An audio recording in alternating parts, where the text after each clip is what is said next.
नमस्कार बच्चों, हिंदी दर्शन चैनल में आप सभी का स्वागत है। आज हम लोग 11वीं कक्षा के आरोह पुस्तक के काव्य खंड का पहला पाठ कबीरदास के पद पढ़ेंगे। इस पद में कबीरदास जी ने ईश्वर के एक होने की बात को बताया है। अद्वैतवादी विचारधारा को उन्होंने इसमें व्यक्त किया है और उसे विभिन्न उदाहरणों के माध्यम से व्यक्त किया है। कुछ लोग आत्मा और परमात्मा अलग अलग तत्व मानते हैं जो द्वैतवादी विचारधारा वाले होते हैं, और कुछ ऐसे लोग होते हैं जो परमात्मा को ही सर्वत्र व्याप्त बताते हैं। वो कहते हैं कि हमारे और आपके यानी हर जीव के अंदर जो परम तत्व विद्यमान है वो ईश्वर ही है। वही बाहर भी है, वही भीतर भी है। तो वही विचारधारा यहाँ पर भी व्यक्त हुआ है इस पद में। पहले इसे पढ़ेंगे, फिर उसके अर्थ को समझेंगे। चलिए पढ़ते हैं।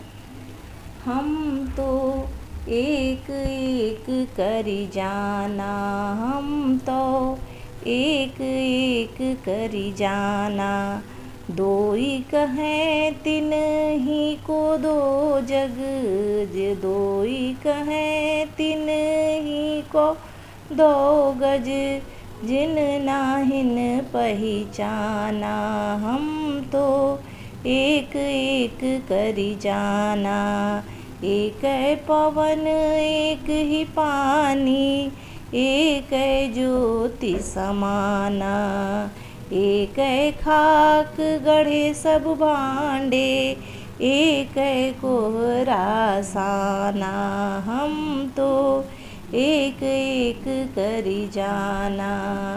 जैसे बाढ़ी काष्ठ ही काटे, जैसे बाढ़ी काष्ठ ही काटे, अग्नि न काटे कोई, सब घटी अंतर तू ही व्यापक, सब घटी अंतर तू ही व्यापक, धरे शरीर सोई, माया देखी के जगत लुभाना, माया देखी के जगत लुभाना, काहे रे नर गरबाना, निर्भय भया कछु नहीं व्यापै, निर्भय भया कछु नहीं व्यापै, कहें कबीर दीवाना, हम तो एक एक करी जाना।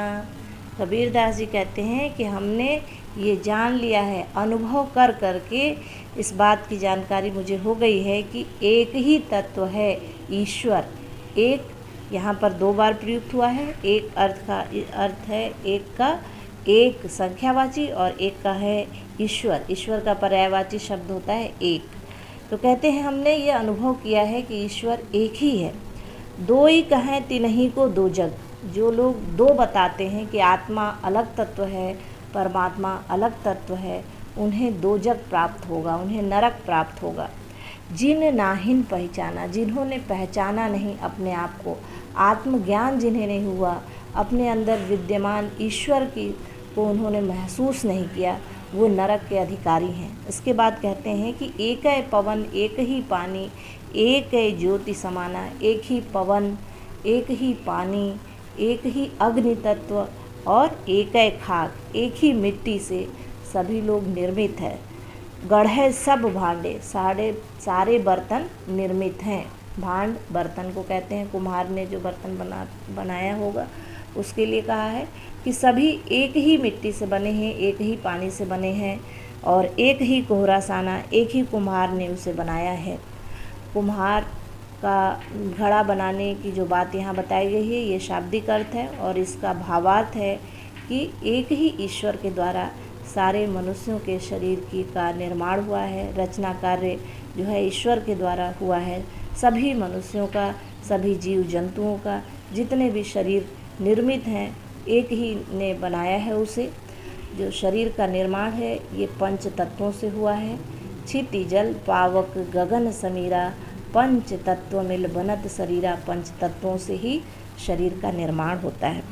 कहते हैं आगे कवि कि जैसे बाढ़ी काष्ठ ही काटे अग्नि न काटे कोई, जिस प्रकार से बढ़ई काष्ठ को ही काट सकता है, लकड़ी को ही काट सकता है, उसके अंदर विद्यमान अग्नि तत्वों को नहीं काट सकता, ठीक उसी प्रकार कोई भी व्यक्ति हमारे शरीर को ही नुकसान पहुंचा सकता है, अंदर विद्यमान ईश्वर को कोई नहीं नष्ट कर सकता है। सब घटी अंतर तू ही व्यापक धरय स्वरूप है सोई। सब घट अंतर, सभी घड़े के अंदर, सभी शरीर के अंदर तू ही व्यापक रूप से विद्यमान है, तू ही व्याप्त है। हे प्रभु, तू ही व्याप्त है सभी के अंदर, धरय स्वरूप है सोई, और उसी के रूप को तुम धारण किए हुए हो। जिसका जैसा शरीर होता है उसी आकार में आत्मा उसमें प्रवेश करके आकारित हो जाती है। जिस प्रकार किसी पात्र में प्रकाश या जल डाला जाए तो पात्र जैसा होगा उसी आकार में वो वस्तु भी आकारित हो जाती है। ठीक उसी प्रकार से जो जैसा शरीर होता है उसी के आकार में आत्मा आकारित होकर उसमें प्रवेश कर जाती है। तो यही बात यहाँ कहा है कि धरय स्वरूप है सोई। प्रकाश, ईश्वर का जो प्रकाश है वो सर्वत्र व्याप्त है। और जैसे मान लीजिए कि ज़मीन पर बहुत सारे घड़े रखे हों और ऊपर से प्रकाश फैलाया जाए तो सारे बर्तन में वो प्रकाश पड़ेगा, और कोई बर्तन अगर टूटता है तो उसके अंदर का प्रकाश बाहर के प्रकाश में विलीन हो जाता है। वैसे ही हमारे अंदर भी ईश्वर है और बाहर भी ईश्वर है। शरीर जब नष्ट होता है तो अंदर जो विद्यमान ईश्वर है वो बाहर ईश्वर में अपने ही अस्तित्व में विलीन हो जाता है। कहते हैं कवि कि सब घटी अंतर तू ही व्यापक, सभी के अंदर तू विद्यमान है उसी के रूप में। आगे कहते हैं माया देखी के जगत लुभाना, काहे रे नर गर्बाना। हे मनुष्य, गर्व किस बात का करते हो। संबोधित करते हैं मनुष्य को, काहे रे नर, क्यों गर्बाना, किस लिए गर्व करते हो, किस बात का गर्व करते हो।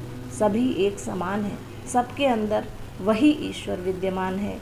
जो एक के अंदर है वही जो तुम्हारे अंदर है, वही हमारे अंदर है, वही दूसरे के अंदर भी है। तो फिर गर्व किस बात का। माया को देख करके, जगत को देख करके क्यों लोभित हो जाते हो। लोभ नहीं करना चाहिए, ये बात उन्होंने बताई है। आगे कहते हैं निर्भय भया कछौ नहीं व्यापे। मैं निर्भय हूँ, मुझे कोई डरा नहीं सकता। कहे कबीर दीवाना, कबीरदास जी दीवाने हो गए हैं प्रभु के। उन्होंने अपने अंदर विद्यमान ईश्वर को पहचान लिया है, आत्मज्ञान हुआ है उन्हें, और उन्होंने ईश्वर के सत्ता को महसूस किया है अपने अंदर। इसलिए कहते हैं कि कोई किसी का नुकसान नहीं पहुंचा सकता, इसलिए वो निर्भय हो चुके हैं। निर्भय भया कछौ नहीं व्यापे, क्योंकि कोई भी व्यक्ति केवल शरीर का नुकसान कर सकता है और कुछ नहीं कर सकता। इसीलिए कबीरदास जी यहाँ पर दीवाने बताते हैं अपने आप को कि वो मग्न है, प्रसन्न है। इस पद्य में कवि ने ईश्वर की सत्ता के बारे में बताया है कि सर्वत्र व्याप्त है ईश्वर, और हर एक व्यक्ति में वही ईश्वर विद्यमान है। ईश्वर ही एक तत्व है जो सर्वत्र व्याप्त है। और यहाँ पर एक एक शब्द में यमक अलंकार है। एक जो एक है उसका अर्थ है ईश्वर, दूसरे एक का अर्थ है एक, संख्यावाची एक। तो एक अर्थ दोनों के भिन्न हैं, शब्द एक ही है, इसलिए यहाँ यमक अलंकार है। काटे कोई स्वरूपै सोई, नर गर्बाना में अनुप्रास अलंकार है। सदुक्कड़ी भाषा का प्रयोग हुआ है।